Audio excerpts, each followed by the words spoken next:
Hey guys, Eric, ProTexRemodeling.com in Grand Prairie. So today we're in Grand Prairie. We're going to do soffit fascia and some hard siding over here. But I wanted to bring something to your attention about shitty window installers. Excuse my French, but this kind of stuff pisses me off and I'm still seeing it. So if you look at my old YouTube videos going back, I don't know, 4 or 5 years, you'll see a lady's house I went to that got hosed by Champion and by Powers. Both those companies are charging $1,500 plus per window. This is a Powers job, and this is probably one of the shittiest installs I've seen. So they do it, what they like to pitch to homeowners as an AMA install, right? AMA install requiring capping and spray foam when they put their windows in so they're not going to leak. It's a gimmick that they use, but you know, more power to them. If you can get the money and do an AMA install, do an AMA install, but do it right. So here's what you don't do. And here's the sad thing, right? My customer over here, I just talked to the gentleman, told me that the install manager came out here the next day and said he liked the crew that did this because of the quality of their work. Well, let me show you the quality of their shitty work. So here's the capping. This is aluminum capping they put on the outside. They took and finger painted all their seams. You never caulk this. If you know how to bend capping, your trim lays nice and flat. You don't caulk them.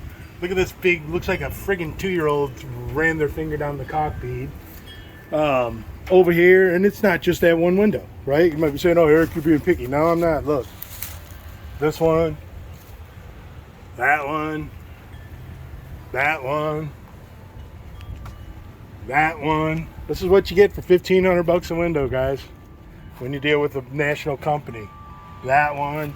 And here's the problem. It's not the AMA install, right? Because I'm sure up north, when they do these AMA installs, because the installers up there, like myself, know how to use a brake, and we know how to cap windows, you don't have this problem. But Texas window installers don't know how to use a brake, and they don't know how to cap windows, and this is evident right here. So these guys aren't doing a lot. They're doing a shitty job training their installers, and they're unleashing these guys on your house. And this is what you get for your money. This window's not even in straight. You can see right here the reveal on the glazing bead is pinched, and down here it goes away. These windows, he said he can barely open and close, and that they had to fight with them for 2 hours. The reason they won't open and close is they're measured too tight and they're pinching on the sides. So when you try to open and close the window, the balancer pinches in the window frame. Probably Mr. Texas installer, when he came out here and measured, he measured the windows too tight, because that's what the Texas installers do, because they like to use tiny little caulk beads that they can finger paint, because not only can most of them not use brake, they don't know how to run a caulk bead without putting their fingers in it either. So I'm still seeing this stuff 4 or 5 years down the road. They're still running around ripping people off. If you want to spend your hard-earned money at $1,500 a hole to make your house look this shitty, call me. I'll do it for $1,200 a hole, and I won't make your house look this shitty. So I run into this all the time. It's the reason I started my YouTube channel, because I see this stuff and you never will. Or hopefully you never will. They do have some pretty skilled salespeople.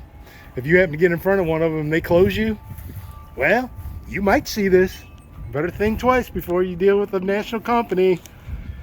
I'm out.